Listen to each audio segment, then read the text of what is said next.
message leads to best friend's murder. On April 7th, 2021, just after midnight, in the town of Lake Park, Florida, the West Palm Beach Sheriff's Office received a chilling 911 call. This is 911. Where's your emergency? We need ambulance. Where are you? I don't know. We're in North Lake, 40th Street, and Broadway? Broadway, yeah, 40th Street, Broadway. What's going on? We have someone who's shot. He shot? Yes, he's not moving.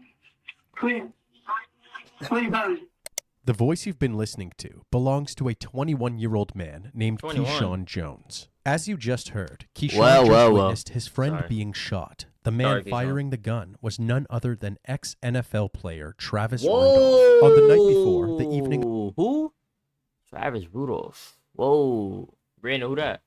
Of April 6th, 2021, Travis and his girlfriend Dominique Jones, who is Keyshawn's sister, were engaged in a drinking game commonly referred to as Drunk Uno. And Travis was losing. Things took a turn for the worse when Dominique peeped at Travis's cell phone and found text messages with another woman named Kyla. The exchange that she found can be summarized by quoting one of the messages. Your body is sexier than my girlfriend's. Dominique reacted to this conversation by throwing That's not crazy to say in front of your girlfriend. Travis's PlayStation to the ground, damaging his $72,000 black Oh, BMW. hell no. So that's where you fucked up. No. You don't damage people's properties in times like this. R.I.P. though. R.I.P. And punching him several times in the face. Open this door, bro, because this got me. Dominique, stop. Who are you calling it, bruh? Travis retaliated by pushing her to the ground on his front lawn. Moments later, a very erratic Dominique informed her brother Keyshawn what happened. Keyshawn responded over text, saying, Travis is a dead man walking, to which Dominique replied, shoot his shit up. Not long after, Keyshawn and 3 of his friends showed up at Travis's home at 550 Teak Drive in Lake Park, Florida. His friends were Christopher Lowe, Tyler Robinson, and Sebastian Jean Jones. Full go? Travis and his brother Daryl answered the door, and a fight quickly broke out. Who is it? Where Travis at? The 2 brothers were outnumbered, so Travis retreated back inside. This is where things get ugly. When Travis went back outside, he was now holding an assault rifle. As they attempted to flee the scene, Travis fired dozens of rounds at the group's black Cadillac. Within moments, Keyshawn dialed 911, bringing us right back to the call at the beginning of this video. This is 911. Where's your emergency? We need ambulance. All right, no problem, sir. Did you see the person who shot him? Travis Rudolph. Travis Rudolph shot at him? Yes. He came outside with the gun and shot at him. Shot at us. He shot at all of us. Okay, but where did that happen? You guys drove to this location? We came to talk to him. He came outside trying to fight. We were trying to get to the car. And he went back into the house, got a gun, came outside. We were in the car driving away, and he started to shoot at us. Okay, now, how many other people are with you right now? 2, and my son who was with us, I don't know where he's at. He drove away as soon as he started shooting. Yes, please. Okay, you can the police? Right here. He's in the passenger. Oh my God, I love you, bro. I love you. At the same time as this call, dispatch also received several calls from neighbors to report the gunfire. 911, what's your emergency? I just heard a ton of shots behind me. I just heard shots fired. It sounded like 10 gunshots. It's a guy out here saying that he's just been shot. Police were immediately dispatched to both the location of the Cadillac as well as Travis's home. Starting with the location of the vehicle, police were met by 3 people. Keyshawn, Chris, and Sebastian. Keyshawn and Chris were unharmed, but tragically, Sebastian had succumbed to his gunshot wounds and was pronounced dead upon arrival. An autopsy later determined that he had been shot 10 times. Damn. Look at ain't he shoot a dozen rounds? Okay. That nigga went 10 for 12, bro. What the fuck? R.I.P. Last name is your boy's Meanwhile, near the Rudolph residence, police found Tyler seriously injured by 3 gunshot wounds. He was transported to the hospital where he was kept in stable condition. Travis was arrested and taken into custody. He was held without bond at the Put that nigga on the Lakers though, real shit. Palm Beach County Jail, although he insisted that Tyler and Sebastian had pulled their guns on them first and that he acted in self-defense. He was promptly charged with 1 count of first-degree murder and 3 counts of attempted first-degree murder using a firearm. Former Florida State University football player Travis Rudolph is now facing charges of first-degree murder and attempted murder. Palm Beach County deputies say the 25-year-old was identified as a suspect after 2 people were shot shortly after midnight in the Lake Park area. 1 man died. The other was taken to the hospital for treatment. Rudolph was arrested shortly after. Back at the crime scene a couple of hours earlier, Detective Emily Vanderlaan of the West Palm Beach Sheriff's Office led the homicide investigation with a team of over 50 police officers. Keyshawn and Chris immediately admitted to the police that Dominique told them of a physical altercation she had with Travis earlier that evening, which is what prompted the visit to Travis's home to confront him. They alleged that upon arriving at Travis's front door, Travis and Daryl physically attacked them. As the altercation escalated, Travis ran inside the house, grabbed a gun, and opened fire. Both Keyshawn and Christopher maintained that they were unarmed during the incident. It's important for us to know where it happened. Where did this occur? Travis Rudolph's house. What is Travis Rudolph's house? Who's that? Travis was my sister's ex-boyfriend. So tell me what happened. We went to the house to talk to Travis. Okay. He came outside trying to argue. We're not trying to argue with him. Okay. We're on our way out.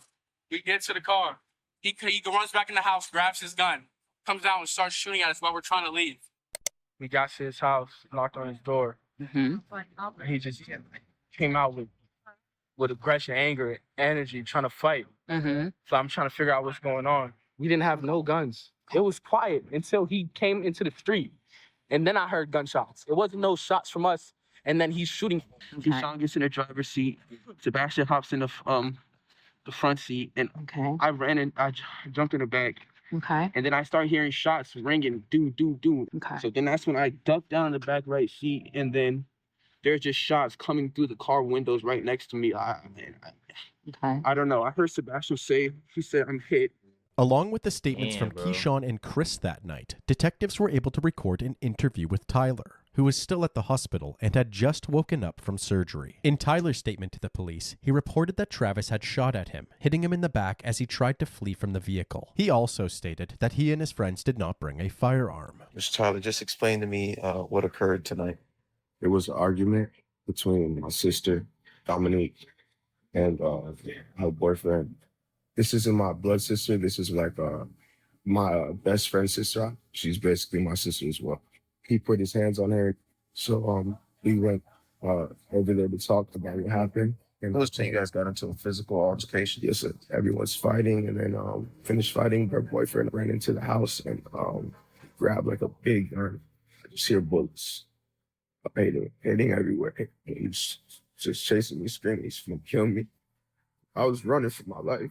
Tyler's story changed a couple of hours later after police had found a gun discarded in a bush near Travis's home. He admitted that the men had brought it with them and that he was the one carrying it. What happened with your gun? I know I was going to have to either talk to the police, and I didn't want to have a gun on me and worsen the situation. So when I jumped over the gate, I literally just took my gun out of my pocket and dropped it on the floor right there. But prior to that, I didn't pull my gun out at all. Discovering another firearm added some credibility to Travis's self-defense claim. However, police were still uncertain who to believe and continued to piece together the events of that night. After obtaining a search warrant for Travis's residence, officers conducted a search that spanned the entire property. Sheriff's office. Chat, Bob. Sheriff's office. I thought they had During shit all this figured search, out. they uncovered 2 firearms, a semi-automatic pistol, and what seemed to be the AR-15 style rifle that he was seen carrying on the doorbell camera. Also, 39 shell casings were found about 100 yards away from his home, suggesting that Travis walked a significant distance as he shot at the vehicle. Again, the officers found themselves with conflicting evidence. Could it really be self-defense since Travis opened fire after the men had traveled so far away from his home? Or was Travis just angry and pursued them as they left? These seemed to be the main questions that detectives were asking. On April 15th, 8 days after the shooting, law enforcement invited Dominique to the police station for an interview. She was questioned by the detective about her relationship with Travis and the events leading up to the shooting. She stated that she did not intend for Travis to be harmed and considered the Rudolphs as family. Cap, you literally said, shoot his shit up. And they brought a gun. Ms. Jones, can I just have you raise your right hand? Do you swear that everything you're going to say is the truth, the whole truth, nothing but the truth? Yeah. Okay. Travis slammed me twice. Oh my I'm God. a 190-pound football player.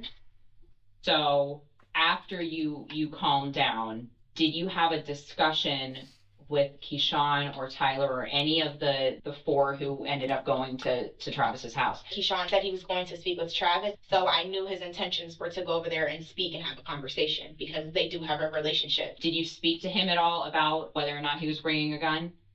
There wasn't an actual conversation, but when you carry a gun on you, you can visually see it. I can clearly see he didn't have any type of weapon on him. Okay. And did you have any conversations with Tyler or Chris or Sebastian about them bringing a gun or no? No, not at all. You literally said shoot his shit up, bro. You told the niggas shoot his shit up. I don't know. That's kind of implying they gonna bring a gun. Did you say anything to Tyler after that about bringing a gun, physically harming him, anything like that? No, I didn't tell anyone to bring a gun to his house. And was your intent in asking them to go to Travis's house to shoot him, harm him, kill him, anything along those lines? Not at all. I loved Travis. Me and Travis are in a relationship. It turns out that not only did Dominique send the text messages that we showed you earlier, but she also deleted them immediately after finding out that Sebastian had passed away. I was very upset during the time. It was a very heated altercation that me and him got into. When I got back into my vehicle, I texted my brother R.P. Sebastian and Tyler in a group chat, shoot his shit up. You did mention that since sending that text message where you said shoot his shit up, yes, that you have since deleted it. Correct. When did you delete it? I believe like a few days after everything had occurred, I believe like a day or two, I ended up deleting it because I realized that could look a certain type of way. I realized like that could make me look or portray me in a certain type of way that were never my intention.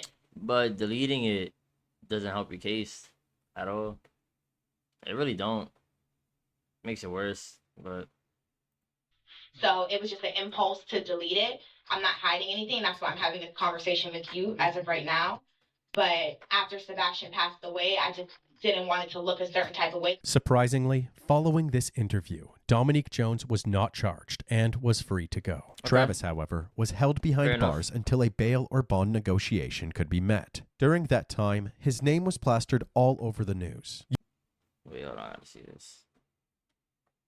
Negotiation could be met. During that time, arrested for murder. His name was plastered all over the news. Usually his name would appear on sports channels like ESPN, but now his life was front and center on channels like Court TV. For those who don't know, at one point in his life, Travis Rudolph was on his way to becoming a household name. During his college football run, Travis was rated as a 5-star recruit and was ranked as the #1 receiver in his class. He was signed to the New York Giants in late 2017, where he played for 2 seasons. In 2018, Travis was drafted to the Miami Dolphins practice squad, but on his first day of practice, he accidentally tore his right ACL. Unfortunately, this injury led to him being unable to continue his contract. In 2020, after recovering from his injury, Travis was signed to the Canadian Football League's Winnipeg Blue Bombers. But at the time of the shooting, he was waiting for the post-quarantine season to begin. The shooting led to Travis being released by the Bombers before ever stepping foot on the field. But at this point, many wondered if there was even enough evidence to convict him in the court of public opinion. Sure, there was some pretty damning video evidence, but the circumstances were definitely questionable. And to anybody that knew him well, this behavior was very out of the ordinary. Many of his friends and neighbors would go on to participate in news interviews. Wait a minute. And to anybody that knew him well, this behavior That's not them right there. Was very out of the ordinary. Many of his friends and neighbors would go on to participate in news interviews just to support him and to express their disbelief regarding his arrest. Take this woman, for example, who Travis lived next door to growing up. Her name is Irene, and she was in complete shock when she heard the news. Irene Malenga says she has known Travis since he was a boy in this Lake Park neighborhood. Every night he played right out there in that corner, practicing to fulfill his dream. Many here, though, say they believe Rudolph may have felt threatened and tried to protect his mother and brother in the house. I can tell you this young man is honorable and caring and just a good young man. A good young man. There's something wrong here. Something doesn't add up. Something is missing. I'm telling you, something is missing. On top of his neighbors supporting him, Travis seemed to make an impact on people everywhere he went. For instance, on December 14th, 2016, he and his FSU teammates made a memorable visit to Montford Middle School in Tallahassee, Florida. During their visit, he left a lasting impact on a young boy with autism, a moment that went viral on social media. We were sitting by himself. I had got some pizza, and I asked him, can I sit down with him? He said, sure, why not? And we went from there, started a great conversation.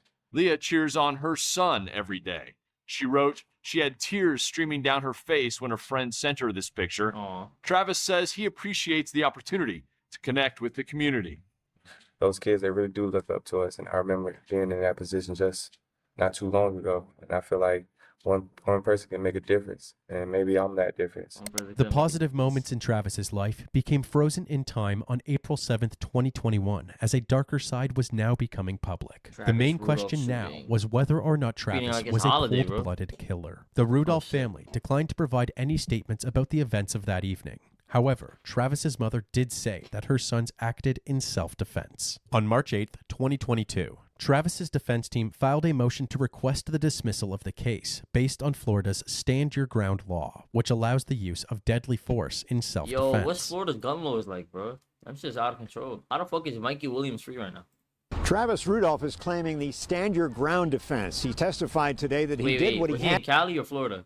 Had to do that night to protect his life and the life of his mother and brother when several men came to their home and attacked them. Rudolph says the men came to his door around 12 midnight. Rudolph says one of them punched him. Then a brawl began. The men were kicking and punching both him and his brother, telling them, "You're going to die tonight." Rudolph says two of the attackers had guns, so Rudolph testified that he grabbed an AR-15 pistol that he keeps in his bedroom for personal protection. He says he went outside and fired 39 shots. Damn. When you're facing two guns, you know, after everything I've laid through and lights off and everything, I'm in fear of me and my brother's life. So at that time, I had the right to defend myself. Circuit Judge Jeffrey Gillen denied the request, leaving a panel of jurors in charge of determining whether or not Travis killed Sebastian to protect himself. If convicted of first-degree murder, Travis would be sentenced to life in prison. At 27 years old, Travis had already accomplished more than a vast majority of the population. He's undoubtedly felt the highest of the highs, along with the lowest of the lows. A man who once had it all now sits on the sidelines as the justice system determines his fate. A month after his dismissal was denied, Travis was released on bond after paying $160,000. He was required to remain on house arrest. On Wednesday, May 24th, 2023, the trial of Florida versus Travis Rudolph began. In the prosecution's... That remind me of like Brown versus the Board of Education, you know, the OG court cases. Opening statement, they explained to the jury that Travis had unnecessarily pursued his adversaries after they had already fled from his house, meaning that it was no longer self-defense. A German poet back in the French Revolution once said that murder begins when self-defense ends. Now that was a simple sentence said many, many years ago, but that simple sentence perfectly encapsulates why this defendant right there, Travis Rudolph, is sitting in the chair that he's sitting in. He took it upon himself to take out a semi-automatic rifle-like weapon, pursue 4 boys that were leaving the area of his home, and as those boys were trying to leave the situation that had occurred minutes before, this defendant used that weapon and... Yo, if I had that mic, I would have been all up in this shit like these, you feel me? I would have been all up here, like, holding that shit up to my mouth. Like, I would have been shot at, nigga. I'm proud of this shit, nigga. Fired 39 times. Yeah, 39 is crazy. 39 times. All right, so, correction earlier. I say he went 10 for 12. That nigga went 10 for 39. That's not bad. This is ridiculous. I'm talking about a murder. I apologize. That's bad. No, that's terrible. And you only hit one person, into bro. The car no, that two. They were in that was trying to leave. The facts and the evidence are going to be clear by the time you get back into that room. Wait, I think he, like, the nigga in the back right, he said he ducked. If he didn't duck, would he have got hit? I don't know if it would. I think it was the nigga in the passenger seat that got hit, right? That's crazy. That's luck. That's bad luck. He was not on defense. He was on offense. He was not under attack. He was on the attack, and that's exactly why he's in that chair. With most of the evidence supporting the prosecution's theory, the defense found themselves in a difficult position. In their opening statement, they blamed Dominique for the chain of events leading up to Sebastian's death, calling her a woman scorned, driven by jealousy. Hell hath no fury like a woman scorned. The evidence is going to show that on April 6th of 2021, Dominique Jones, a woman scorned, set a series of events that ended in a tragedy and forced Travis Rudolph to act in self-defense. Her rage and jealousy set this entire thing in motion. Wait, let's not act like the nigga didn't cheat and got caught cheating. I'm not justifying her actions or his actions. But like, if you're gonna talk about the start of something, you gotta start from the start, you feel me? The start, like. That's what the evidence is going to show. Travis left his cell phone in his bedroom with Dominique, and he stepped outside. When he came back in, that's when all hell broke loose. Dominique went into his phone without his permission. She sneaked around, scrolled through his text messages, and saw that he had been talking with a woman named Kyla and some other women who were merely friends. But it set Wait, what the fuck? Why she threw that in there? Why she threw that in there like she defended the nigga from cheating? This is a murder trial, my nigga. You defended this nigga in self-defense. She became infuriated, enraged. She lost her mind. She became unhinged. What you're going to hear, though, ironically, is she was married throughout their entire relationship and never told this man this. Sneaking behind her husband's back. She could not control her. What? What? Black men don't cheat. Okay. I would like to object, but. Her off. Did I hear that right? She became infuriated, enraged. She lost her mind. She became unhinged. What you're going to hear, though, ironically, is she was married throughout their entire relationship and never told this man this. Sneaking behind her husband's back. Bro, she was married?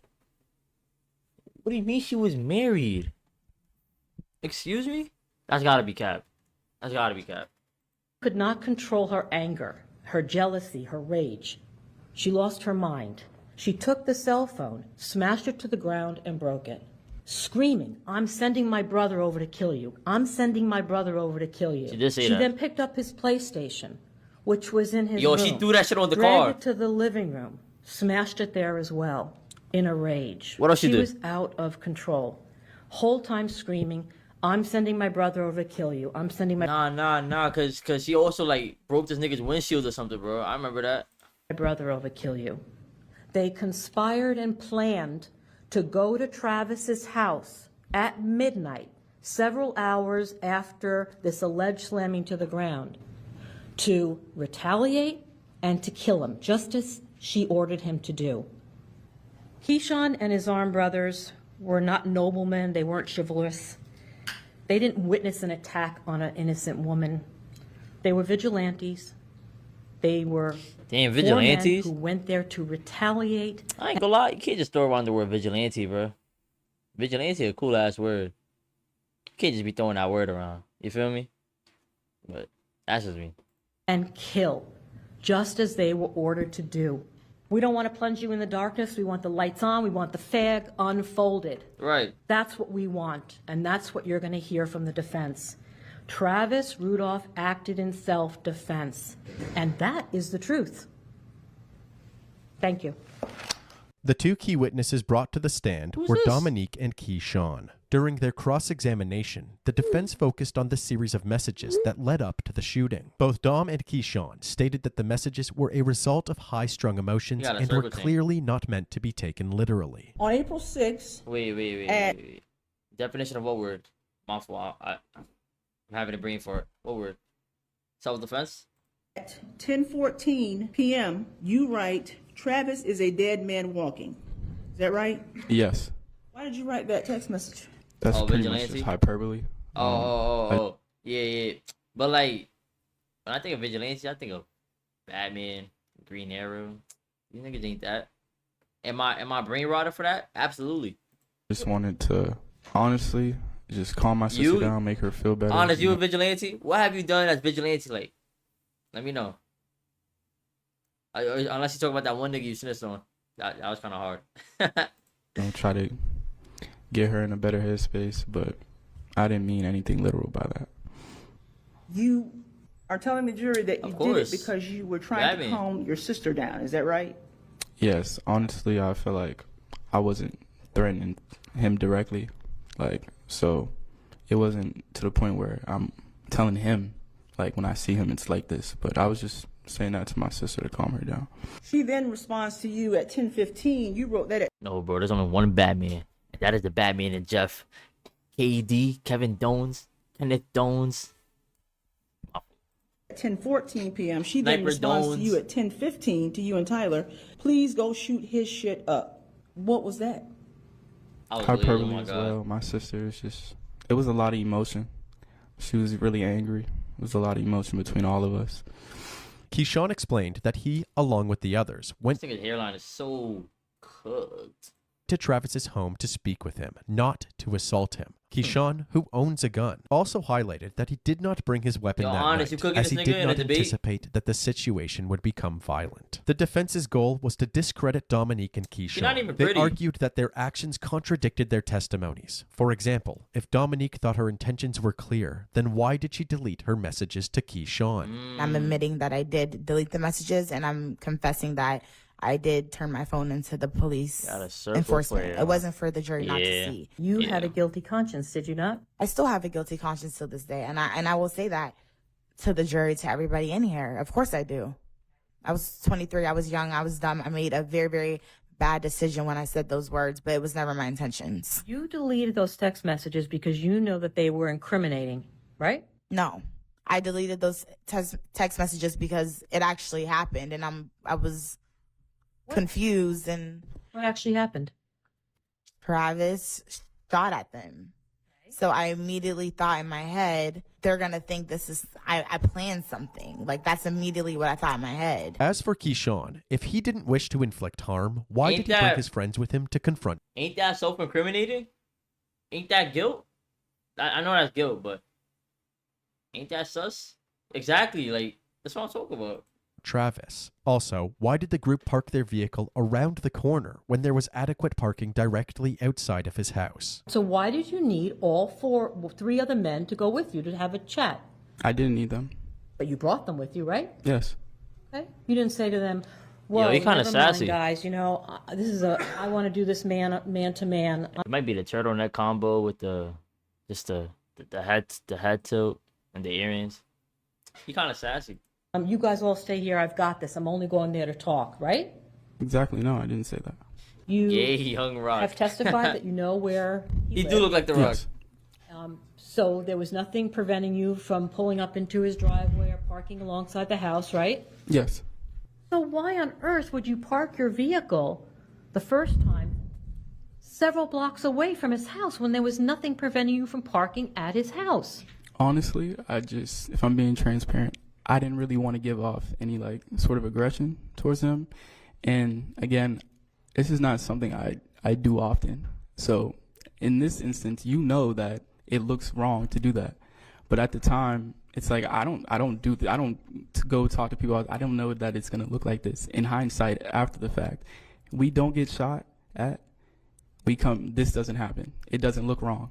So in this instance, I didn't know at that point in time that it would even come to this. So why didn't you call the police to make sure that this man... I'm bugging. He got makeup on? Shoot at the nigga. Yeah, bro. Shoot at the nigga. He don't got makeup on? ...was arrested for battery. Because I felt like the situation was personal. Bugging? And I knew him personally. So I felt like I could talk to him. You could have gotten in that car and drove to his house and had a chat, right? Yes. You didn't do that. No. Right. Because you weren't there to talk. Michael Jackson had a soul voice. That's what you want this jury to believe, but that's not the truth. You were there to shoot him because that's what you were instructed to do. Right? No. Isn't that a fact that you guys immediately attacked him, never giving him a chance to do anything. No. Not only were the circumstances leading up to the shooting suspicious, but when examining the doorbell camera footage, it appeared that both Sebastian and Tyler were carrying weapons. Whoa. The defense had hired John Marasini. Whoa, what if that was just like their print though? Like, you feel me? Pause.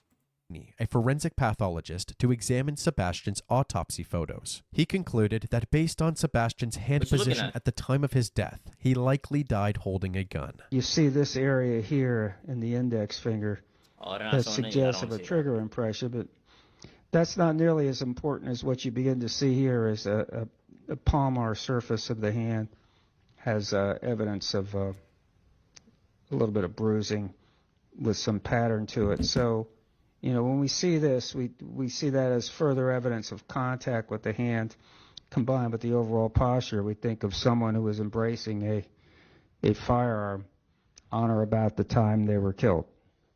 Do you have an opinion based on all your training and experience? A bunch of old white niggas. The decedent's hand in the right hand in this photograph is consistent with holding a firearm prior to death or after death as well. It's consistent with the embrace of firearm. What was the last word before firearm? Embrace of holding. Embrace meaning holding. Holding, yes. To challenge Marasini's conclusion, the prosecution called Associate Medical that Examiner looked like Mr. Marlon Hargrave. Osborne to the stand. Marlon Mr. stated Hargrave. that it was impossible to determine what exactly Sebastian could have been holding. So, doctor, in terms of what you know, if anything, about the phrase death grip when it comes to your profession. I believe it means that it's the positioning of the hand as if it was holding something when the person died. Unless someone tells me that they felt a gun in his hand. He could have been holding something or nothing at all when his hand's just that in position. Or he could have been holding a can of soda, cigarette lighter, cell phone. I have no idea. To further the prosecution's argument, they called on Tyler Robinson to testify. Is that Jason Tyler Tatum? said that there's no way Sebastian could have been holding a gun because he didn't own one. But on cross-examination, the defense picked Tyler apart for his several inconsistent statements throughout the investigation. You always forget you have a gun in your pocket? Yeah, bro, mine is too. I don't Okay, carry bro. a gun often enough I see a light skinned nigga with a beard, bro. It's Jason Tatum, bro. That's it. to forget or remember where it is. It's not that regularly that it's just in my pocket anymore, so I don't. Yo, it's hard for me honest, to can you type exclamation mark follow age? See if it works. answer that. You're trying to convince everyone what's in Sebastian's pocket is not a gun. It was his phone, and that's why you're taking back what you previously said. Isn't that true, sir? Or it was his dick. It's not impossible. No, follow age, like AGE.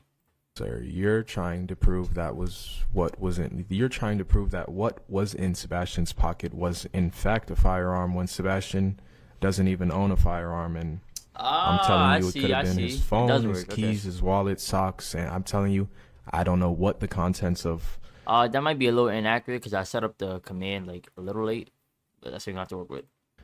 Sebastian's pockets are. I don't perform cavity searches on my friends when we depart and arrive. I mean, I can see how long you've been following. You've been following since August 4th. I don't know if is that accurate? Is that what they gave you? Is that accurate? I don't know. Tyler continued to be argumentative on the I think that's stand, accurate. so very little progress was Yeah, it made is. by either side. However, it was the defense's theory that the mystery surrounding who was carrying a gun that night fell on lead detective Emily Vanderlaan. This is because a thorough We're watching a murder thing. 1 month, 22 days. Yes. inspection was not completed at the site where Keyshawn's Cadillac was found. Even after Tyler had changed his story and admitted that the firearm found near Travis's house did in fact belong to him. The investigation she conducted was so flawed He got that she makeup. hadn't even held a formal Awful. interview with Keyshawn regarding the text message he sent calling Travis a dead man walking. It was now the defense's turn to bring their witnesses to the stand. Yo, I'm gonna They summarize started it with when this is Darryl, done. who stated that Travis acted in self-defense as they feared for their lives. What happens next? You know, they was spiritually assaulting That Travis, Kemba Walker? and then, you know, John what Wall? they doing to him? Basically, punching him, they're trying to kill him. Basically, they're trying to kill him. So I try to, you know, jump in to try to get these guys off of my brother. Then that's his now I'm brother, being brother. spiritually Okay. assaulted as well. like they didn't care. They just you fake they came missed it. over Like 9 more minutes. I'm about to summarize this shit. to kill. Did you ever see anybody with any firearms? Yes, sir. Where did that happen? That happened on the side of my house, on the grass area by the garage. So after the attack at the front door? Yes, sir. It's more like Tell us what happened there, if the best you remember. So jury. So I'm literally like on the ground being pounded and physically assaulted. Pause. I see this firearm from Tyler Robinson. He points his gun. That is a gun good at my time. head, saying, you know, like you gonna die today. You gonna die today.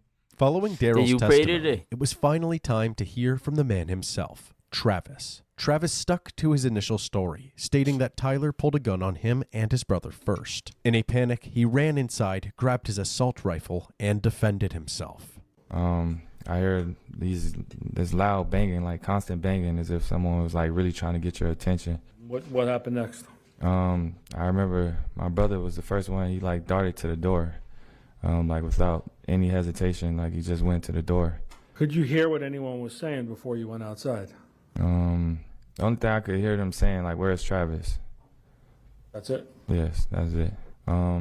Literally, I walk outside and I was going to approach Keyshawn, and I was gonna say, I said, "What's up?" It's But not before like I even being get man. the up part, the guy with the shirt off with the tattoos, he had sucker punched me in my left eye.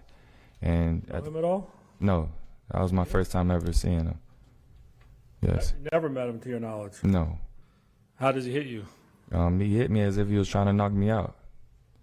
Very hard. Yes. Did you see the hit coming or the punch coming? No, he caught me off guard. They started like jumping me to, basically they're coming from my right. So Tyler hit me from my left, and they started jumping me from my right. Did you see any weapons at this point? Any guns? No, not at this point. How were they fighting with you? They was like trying to hurt us really bad, like trying to kill us. I took it as they was trying to kill us. They kicking us, punching us. Testimonies are funny? Why you say that? Everything. Okay. And were they saying anything to you during this battle? Yes, they said, "We on demon time. Y'all gonna die today." Yeah. And what would that mean to you, demon time? You know about that? Like they basically like they don't. Excuse my language, to jurors, but they basically saying that I don't give a fuck about nothing. I'm coming to handle my business. Is that a new term, demon time? Yes. So New term, Tyler demon pulls the time, gun. okay. Do you remember which pocket he pulls it, or no? From his right pocket. Does he point it, or you don't even see him point it? I don't see him pointing because, like I said, at that time, as soon as I see him, I'm bugging. This testimony takes place in 2024 or 2021 still? pull his firearm, I reacted and I went inside my house. Like I ran to my house. Yes, Was it a matter of life and death even before that, in your opinion? most definitely. So you run in the house, right? Correct. What do you do then? That's when I came outside and I slipped, like you guys seen in the video. And I noticed Tyler was near my mom, so I approached Tyler. Start shooting? No, Do you have any problems loading the gun? no, Pulling the slide back? no. Was it already in the ready position? Yes, it was already one in the chamber. Just like you have your handgun too? Correct. Okay. Is that the way you were trained? Yes. Tell the jury what you see. What do you actually see when you look down the block to him? When I was looking down the block, I seen two men jumping my brother, punching on him, kicking him. I mean, he's defending himself to the best of his ability, but I mean, I'm afraid for my brother at that point. So You shoot at the guys? no, Why not? because my brother's in that direction as well. So I mean, like I said, I didn't want to shoot anyone that night, honestly. Did you start shooting before you saw Tyler with a gun? No. Did you see anyone else with a gun? Yes. Sebastian. And where was his gun? It was pointing through the front windshield. Yo, y'all got a sibling on the floor getting jumped by two niggas. Y'all taking that shot? Y'all shooting? And where was it pointed at? It was pointing in me and my brother's direction. Did you give him a chance to shoot you? No. You know if either one of them took a shot off? No, I don't know. Not to my knowledge. So why did you shoot first?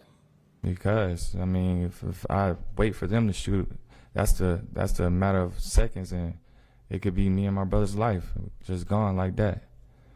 Did you feel that your brother's life was in danger of being taken away? Most definitely. Not only my brother, mine as well too. Any doubt about that in your mind? No doubt. You want to shoot anyone? No, I didn't. Following Travis's testimony, it was time for the closing arguments. The prosecution reiterated the idea that murder begins where self-defense ends. They criticized... You think you got away with it? Not away with it, but you think it's self-defense? Travis for firing 39 bullets at a group of men, despite them fleeing the vicinity of his household. They argued that he intentionally started and continued the violence, and therefore he should be deemed guilty of his charges. Can you pursue people who you might think started it? Can you pursue them, even as they're running away and driving away, and shoot them and kill them dead? The answer is a resounding no. Bring back a verdict of guilty. Told you, I would have had the mic to my mouth just like that. Afterwards, it was the defense's just like turn. this. The defense said that the prosecution avoided responding to important information during their closing argument, including specific witness testimonies and Detective Vanderlaan's mishandling of the investigation. Great argument by opposing counsel. A resounding no. Got to talk to you about the facts of the case. About what the witnesses said. Is he black or white? About Detective Vanderlaan and her lack of investigation. I didn't know any better. I was watching an episode of The Sopranos. Just the names changed. Somebody... Black woman trying to put a black man away. Okay, bro. Okay. Disrespected a mobster's daughter, and they went to go whack him. Honest, you like black They concluded by driving home the argument that Travis was in fact acting in self-defense, and that the lack of evidence shown to the jury was enough to provide reasonable doubt. But in this case here, the only question you're asked is, really, was he acting in self-defense? Did they prove he was not? And I submit there's no possible way you can say yes, beyond all reasonable doubt in your heart of hearts, that he was not. And if you all agree on that, the case is over. You don't go to first, second, manslaughter, because he's not guilty of a crime at all. He's not. Maybe he's not good enough. Possibly he's not good enough. It's not. Wait, hold on, let him cook. It should be a quick verdict. I love black women. Yo, pin that message. You'll never have the evidence, and y'all know why now. Thank you very much. As the closing arguments wrapped up, it was now time for the jury to deliberate. On June 7th, 2023, after doing a thorough review of the evidence, a verdict was reached in just 4 hours. Defendant, verdict. We, the jury, find as follows. As to count 1, we find the defendant not guilty. As to count 2, we find the defendant not guilty. As to count 3, we find the defendant not guilty. As to count 4, we find the defendant not guilty. So say we all, the 7th day of June, 2023, in West Palm Beach, County, Florida. To this day, no other people involved in this case were ever charged. This sparked several online petitions demanding... Whoa. He got away with... I don't want to say he got away with that, like, he got away with murder, but, like, not charged at all? demanding justice to be served, like this one. I feel like the young lady should be held responsible because she sent them over there. Had she not sent them over there, the young man would still be alive. Thank you. Or this one. Emily Vanderlaan would ultimately resign from her position as lead detective for the West Palm Beach Sheriff's Office. As for Travis, in October of 2023, 4 months after being acquitted, he signed with the Orlando Guardians, a minor league football team which is part of the XFL. On December 31st of that year, the XFL merged with the USFL to create the UFL, and Travis was left unclaimed in the dispersal draft. On May 6th, 2024, Travis was set to continue his CFL journey with the Edmonton Elks, but he was released after 2 months. At the moment, it seems like Travis is now SOL. But if there is one thing that we can take away from Travis's story, it's that no matter how deep of a valley you may find yourself in, another mountaintop may be right around the corner. What does this mean for your football career? What are your plans there? I'm gonna reach out to my agent, and God's willing, I'll still be able to play football. So definitely plan on getting back to football. CFL or NFL? Or... Yeah, anyone, just an opportunity. I love the game. So you're not out of your prime yet, huh? No, I'm just actually reaching my prime. Thank you, God. That's going to be all right. Thank you. That's going to be okay. Thank you. They have. Appreciate it. We're going. I love you. Yo, you're not even lying, bro. We do not need to know his football career got clipped. Bro, that's crazy. I'm not gonna lie. I thought he was cooked. Like, murder charge, manslaughter, whatever. I thought he was done. That's crazy, bro. That's crazy.